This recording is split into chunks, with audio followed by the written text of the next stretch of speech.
John, what are we doing here? We're supposedly tailgating, and it's the new season of the Lemonade Car Show, but we're missing somebody. Well, for tailgating, we don't have near enough food. Who are we missing? Lorraine. Oh, here she is now. This isn't the Hyundai we're used to. So, can anybody join this party?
I'm Lorraine Sommerfeld. Welcome to the 6th season of the Lemonade Car Show. For those of you who know us already, you'll be happy to see us bringing you the same honest, fast-paced show you're used to. For those viewers who are new to Lemonade, get ready for the only automotive show on TV that puts you, the consumer, in the driver's seat. My panel has decades of automotive experience in all facets of the industry. We have expert guests to help with the topics that are most relevant to you: insurance, driver training, industry trends, what to buy, what not to buy. I've been writing about cars and driving for over 10 years for the country's largest newspapers. I drive everything from RVs to electrics to sports cars to minivans, but more importantly, I'm a consumer. I need to have great information to buy cars, repair them, and drive them just like you. We're opinionated. We tackle your questions and present news with a transparent view. Our in-house technician, Chris Muir, is a mechanical whiz, and we're thrilled to have him here to answer your questions. Lemonade is produced by the Automobile Protection Association, that's the APA. You'll see John Raymond and George Iny here, APA people who devote their work to fighting for the consumer. On Lemonade, you won't hear jargon unless we're explaining it, or talking heads entertaining themselves. We take your calls. We help you navigate the crazy world of all things automotive. Lemonade is about you, and we want to hear from you. Welcome, gentlemen. Thank you. Great to be back. Nice to have you both back. I mentioned the calls in the introduction. We always had lots and lots of calls on Lemonade. We've changed the format slightly, but we'll be able to take more calls and in more ways. John, they've set up some new systems for us. This year, going into, I believe, our 6th season, we have many ways for the public to reach us. One of them is Twitter now. We have a Facebook page that should be set up as you view this, 800 number. And we also have an email address. And of course, local number calling the APA that we would have said in the past. So more ways than ever for people to call us and ask questions. We've fielded a lot of questions over the years. There's some perennials. I think some of your favorites, Chris, always crop up every year. There's a few. One thing I want people to know, though, there's no dumb questions. Not at all. And Not one of the ever. best things about this show, and the thing I like, is anyone can call and you can ask anything, and you're going to get an honest question, or an honest answer. Yeah. And unlike previous years, we will also be populating Facebook and Twitter with some of the more interesting calls or emails that we received. And so it won't only be on the show, it will also be on the net. And viewers will be able to hear from, we'll be monitoring those places, we'll be answering, we'll take turns between all of us, but you'll also get some personal hands-on advice from people if you need it. We've all been known to pick up the phone and just call somebody, which I realize is a dangerous thing to promise, but sometimes it can work, and it can work really well. I also think it's what Lorraine said in her opening remarks, that we're about the viewer. We won't hold back. No. It's never. our opinions. And we want to ensure that the motoring public has their rights covered, but also understands what's available to them. And I think, too, we are really firm on the fact that consumers have a role in this equation. It's not always somebody else's fault. Consumers have to do their homework, and they have to take responsibility for some things. And we're not scared to tell you, you should have got your oil changed. That's your fault. The manufacturer shouldn't have to do that. However, we don't have a problem standing up to manufacturers or whoever the supplier is of something and saying they didn't quite fill their role either. And the money's not coming in from Not at all. the big manufacturers, and none of us are afraid to say what we think. And we have very big opinions on this show. And we also have what I call the manure meter. So we can sniff out what the truth is. And we also all have different opinions sometimes. We don't always agree. So that can give you a nice hybrid answer. Isn't that a nice little play on words? That's very nice. Sometimes That's you get a nicer way than hybrid I would've answer. said it. And we're never going to tell you not to buy something flat out, especially if you've already bought it. But it's a good place to compare and consider if you're thinking about doing something. We'll tell you the ups and downs. We'll tell you what could possibly go wrong, what has gone wrong, how it's being dealt with. So you're never out in the cold on your own. And that's what this show, I think, is about, is you've always got someone willing to work with you. Yeah. And we also like occasionally disagreeing with each other. Certainly. And certainly with Chris. How diplomatically put was that? Occasionally disagreeing. Occasionally disagreeing. Maybe more often than not. There hasn't been bloodshed in 6 years. We're not going to start now. It gets a little stroppy sometimes, A little bit. but the show itself, I like that it's honest and it's straightforward. But above all, again, we come back to the consumer. It's the APA and OMVIC. We protect consumers, or at least give them the tools to help protect themselves. Because the car industry is complicated. It's getting more complicated every day. And I think the more tools consumers have, the better off they'll be. You don't want to buy a car you hate. No, and the tools are changing. They are changing. We'll be back after this break with more from Lemonade Car Show.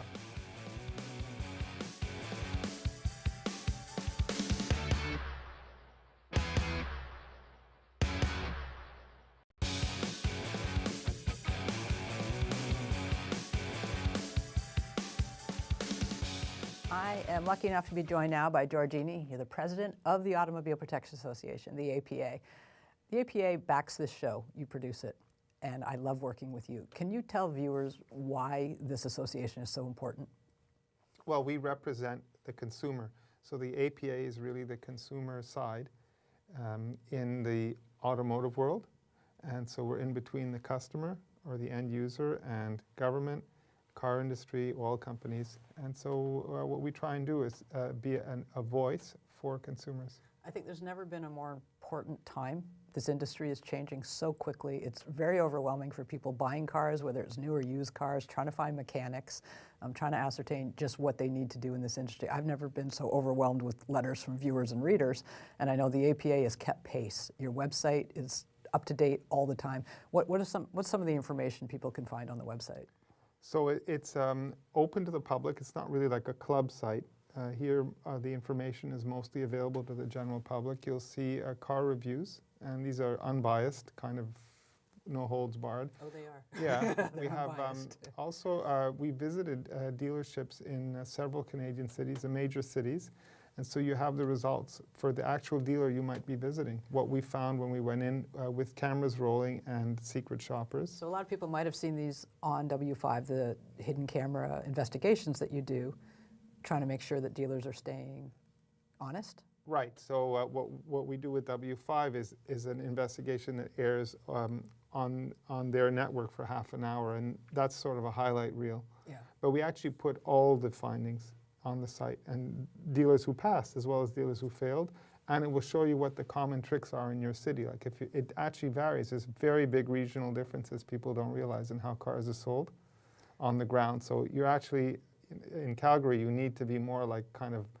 armed up than you might be if you're shopping for a vehicle in Toronto, because the practices are more deceptive. And I think too, not only do cars change, but rules and laws surrounding the industry change as well. And the APA and this show keep people cognizant of those changes, all in pricing, things like that. We make sure that people know what to expect when they go in. And sometimes when your meter goes off and you're thinking, that doesn't feel right, you're right, it's not right. And the APA can back you up on that. And one of the special things about the show this year is that the broadcast is national. So often we had material from British Columbia or Alberta that really we couldn't feature as much as we want to. So we're hoping to have like a more of a West Coast orientation as well, in addition to Ontario and Quebec market, where we're quite active on the ground. So this is you speaking to the fact that Lemonade now in the 6th season has finally grown beyond its Ontario borders, which is excellent because the car buying public does not stop at Ontario borders. And our work also goes well beyond those borders. So, you know, I've just been following, for example, the BC vehicle regulator, and they've been active this summer with some discipline hearings against dealers. And these are dealers that we've actually visited ourselves. So we're interested to see in some cases that the regulator actually is on the ground actively working on stuff that we could not have talked about maybe before. Do you think there's things that is Canada basically very similar? I know in the U.S., state to state, there's some very big shifts and changes in their laws and how they're allowed to sell cars and not sell cars and repair them. Are we a little more homogenous in Canada? Do we have like more of a standard, would you say, across provinces? We have fewer jurisdictions in Canada, and there's a tendency to copy both the good and the bad of legislation that comes from Ontario. With the exception of Quebec, which is like your... It's an island. Yeah. From a consumer protection Yes. standpoint, it's its own thing. Yeah. But the other provinces, so for example, many of the rules governing advertising are quite stringent for car dealers, but completely full of loopholes for car makers. So you have that problem, which started in Ontario because there's a powerful car manufacturer lobby. They asked to be left out. Was copied in BC, was copied in Alberta and Manitoba. So you can be in a situation where the same car, it's legal to advertise it with two different prices in the same province, even though only one of those prices is real. The other one's a fake price, but it's permitted because the regulator doesn't have authority over the car maker. And we wonder why consumers get so confused. And I can be confused. Like, I'm in this every day, and I find those competing things can be very confusing for people. You brought up government oversight and legislation. APA also you'll tackle the feds if that's in a position where they need to have their chain yanked a little bit. Lorraine, we're sometimes confused. So the beauty of the APA is that we actually work with people in the industry, real experts, many of whom will be sitting in this chair. And our idea is to showcase that knowledge because they do help us behind the scenes all the time. And sometimes, yes, you need to, the industry needs a little wake up, and sometimes the people to deliver it are those who are making the rules. But one of the problems we do see in Canada frequently is that the laws on the books are quite tough. Sometimes the fines even look pretty high. I mean, if you're a medium-sized business having to pay them, you'd be unhappy, but they're never applied. And that's really the mistake. So we have the laws, but we don't use them. Right. So you end up with like, you have no arms and legs, but you have a brain. And unfortunately, that alone is not enough. If you don't execute, what ends up happening is the business community learns that there's no fairness because the guys who are cheating are getting away with it. Right, eventually everybody has to do it. So that's the case with extra fees, by the way. Those dealer charges like ADP or whatever, additional dealer profit, DOC, dealer overhead charge. That's what we have to deal with. And this is why we need the APA, though. You're an independent body right in the middle of all of this. We'll be back after this break.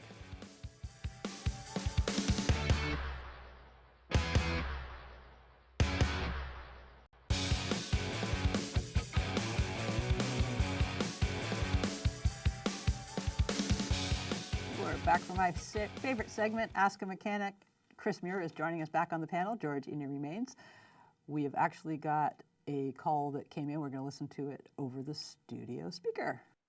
Hi, my name's Josie. I'm calling from Mount Elgin, Ontario. I'm calling in about my 2010 Dodge Challenger. It's a 5.7 Hemi automatic. This car was built with a design flaw, and the timing chain cannot withstand the torque created when the MDS switches the car into econo mode. At this point, I've gone through 4 timing chains and 2 seized engines. Chrysler is not fixing the problem. They're just putting in the same parts each time it gets repaired. I'm just wondering if there's any recourse or any upgraded parts that I could have put on to stop the problem or to bypass the MDS system. Thank you. Wow, so 4 timing chains. Josie's gotten a good course in automotive valve train technology. It's pretty impressive. She's got the words down. Yeah. So, this is the systems that shut off fuel to up to 4 of the 8 cylinders. Yep. Chrysler has it, Honda had it on their V6s, and GM on the V8 also. Yep. And all 3 manufacturers have had different forms of problems. They've had concerns with them, certainly. So what's up with the Chrysler, Chris? Well, this particular Chrysler is actually having chain issues when it switches into 4-cylinder mode. Now, with what we're seeing them replace in the recall in the States, they're replacing the chains, front cover, the actual tensioner itself, as well as all the guides for the chain. So I'm sure there's upgraded parts available for it, and I would wager that they've done something to that tensioner itself. That'll be a hydraulically fed tensioner, and very likely when it switches over to that 4-cylinder mode, it's probably dropping oil pressure, and that chain is pushing back against the tensioner. So it's not so much the chain can't handle the torque, it's there's not enough oil pressure to keep the chain applied. What were the bad years? It looked like 2009 to 2012 were the years of real concern. Similar to GM? GM's had different issues in different years. I couldn't nail down the years right now if I wanted to. So what does Josie do when she's gone through 4 timing change and 2 engines and she's lost faith in it, basically? If that was me, I'd be terrified to take it out of the driveway, which is what happens. What's her next steps? It's a bit tricky. It's an older vehicle. We're talking 2010. So first question would be who's paid for the bills up to now? Chrysler did have you said a warranty in the U.S., but They a do have secret one in the warranty US. in Canada. I don't think the warranty that they had here applies anymore. I don't know. We'd have to look into it. They had problems with parts at one point as well. They were backordered. That's always a good sign at Chrysler that they're getting a run on something when they can't supply the parts. So She's got a basically 8-year-old vehicle. right. So I would say if there's been free repairs up to now and your mileage is still low, maybe you could consider a claim for it. I think up around somewhere around 150 or 200,000 K at that point. It might be hard to ask Chrysler to kick in. There's probably aftermarket options available to disable the displacement on demand, but it's in contravention to EPA laws, right? Environmental Protection So we're not going to Agency. suggest it, Chris. So we can't suggest it. But if you do that, don't you, in addition to the parts, have to change a computer or not? Because it would you stop have to your. reflash the computer, certainly. And your fuel economy is not going to be what? Anywhere what it should be. No, it's going to be a lot more. Yeah, because it's actually the system at cruise is really does drop down your fuel 4-cylinder. consumption. Yeah. So she's in a bad spot. Very bad spot. And if they've been sucking up the bills this far, maybe that's as much as she's going to be getting from Possibly. Chrysler, possibly. Sorry about that, Josie.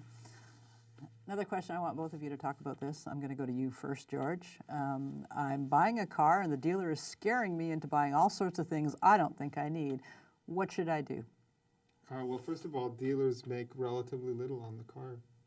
Particularly in the bigger urban markets, the margins on the cars are very low. They could be making $1,500. Unless it's SUVs. Those loaded SUVs and big CUVs, they're making a boatload of money on those. That's why they don't make any money on the subcompact. So Maybe, but please the speak a lot. boatload is still, it's not like 25% of the value, right? I mean, if you look at other retailers, they're making more, relatively speaking. So these guys make less on the vehicle. The car makers also are squeezing them by asking them to pay for more of the marketing and other things that go with selling a car and cutting their margin. So the way we get you back is in the business office. The least profitable item in terms of the percentage of markup is probably the manufacturer's warranty, the extra cost one, and it's the one that may offer the best value. 'Cause that's about the only one that we've been recommending over the past few years versus the early years of the show when I was, but now because of all the electronic components. Yeah, you would go for Yeah. full coverage. I can tell you the not one just thing I will engine not and take in transmission. that office, the rust proof. Yeah, but the most better profitable one options. is the nitrogen in the tires. Cost them Nitrogen, $4 or $5. Sometimes they'll add it to the environmental charge from your province, the tire recycling fee. Yeah. So that's a $3 or $4 per tire charge, and it's usually marked up to about $149 or $199. So you have to be really careful when you're looking at It's these called contracts. green tire levy. Green I mean, they dress it up with a kind of a language to confuse, first of all, the government charge with their own in-house So charge. it looks like legitimate. And then they, Correct. Okay. So So there are some things that are worthwhile and some things There that are a aren't. couple. Yeah, Yeah, certainly. and you know what? Well, we're going to come back after this segment because I do want to talk about a couple of those things because I think they're really important, and people do feel the squeeze and the pressure. And there's a couple things you can do. And the first one is walk out. Right? oh, that's hard. You've been in already. You Why? went in 2 or 3 times already. You're Your on your 3rd visit. your You've feet- been there for 45 minutes. It's 45 very minutes. Very hard To to spend say. $30,000 or I'm gonna go home. $40,000. The same thing that 45 you do minutes? private, don't buy the car till the deal is done. Yeah. I'll call the Walk APA. away. Call the APA. Okay, Yeah. that might be That's the better. other but thing I wanna find get to people when we come walk back. out is quite difficult. That's When we go not back, we're easy. going to teach you how to buy a car. Only about 3 minutes.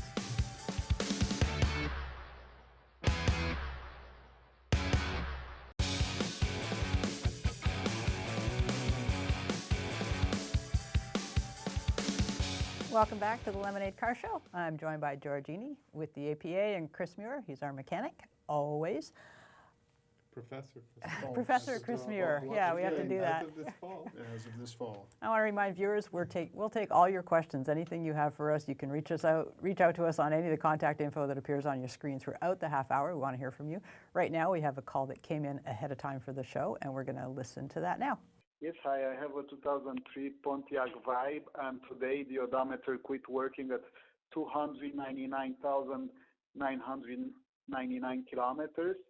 And I was wondering if is this something that occurs on these cars, and what can I do? Thank you. Okay, that can't be a coincidence. 29999.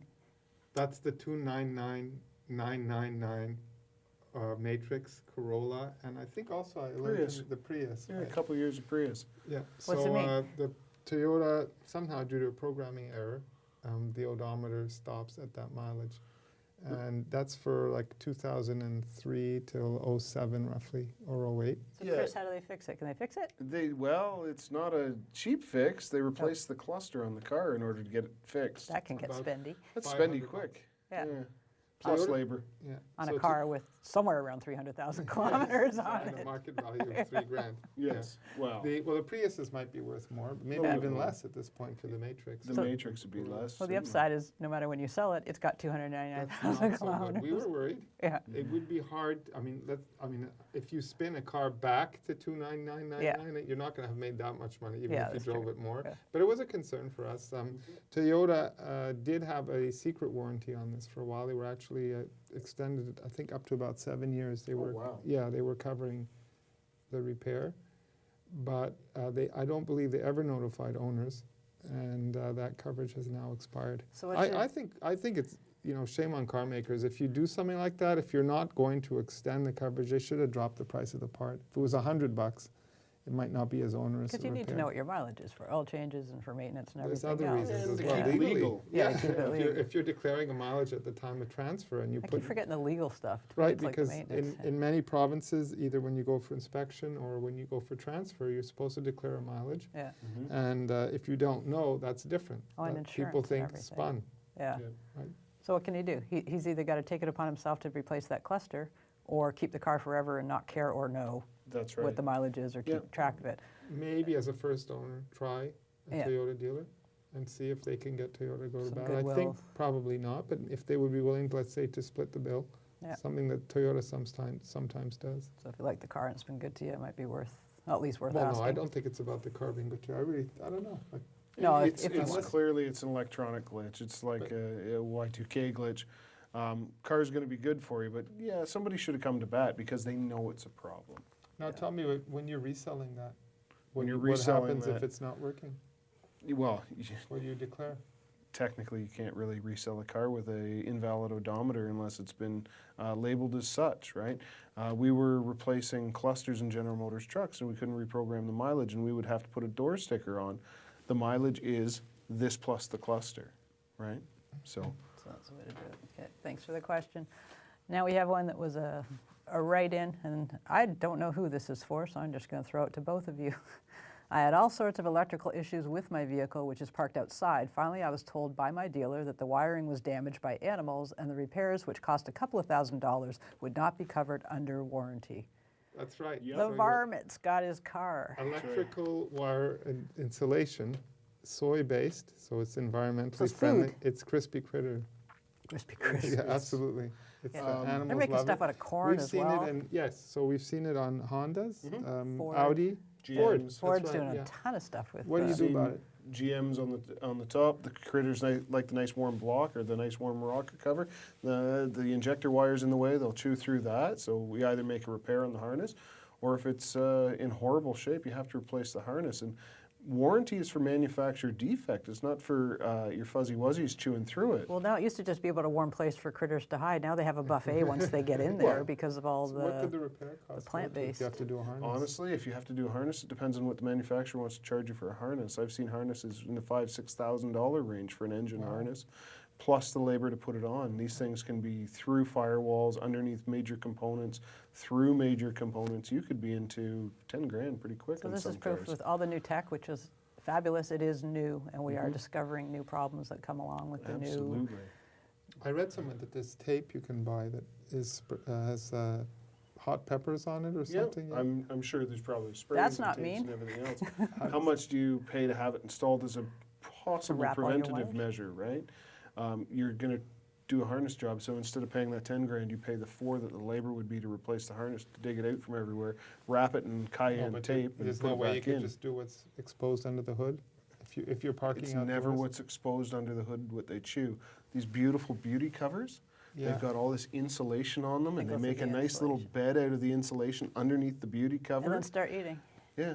Okay, this is great. We're talking about hot pepper tape, which we've never got to on the show before. Not So ever. I think we started off the season with a bang. I want to tell our viewers, please contact us with any of your questions. There's no such thing as a stupid question. We have lots and lots of answers and even more opinions. So feel free to contact us. I'd like to thank our sponsors, ONVIC, that's the Ontario Motor Vehicle Industry Council, overseeing all your purchases, new and used, and Crown Rust Protection. We'll see you next week on Lemonade with Kevin Bavlar, everything you need to know about used cars. Good night, everybody.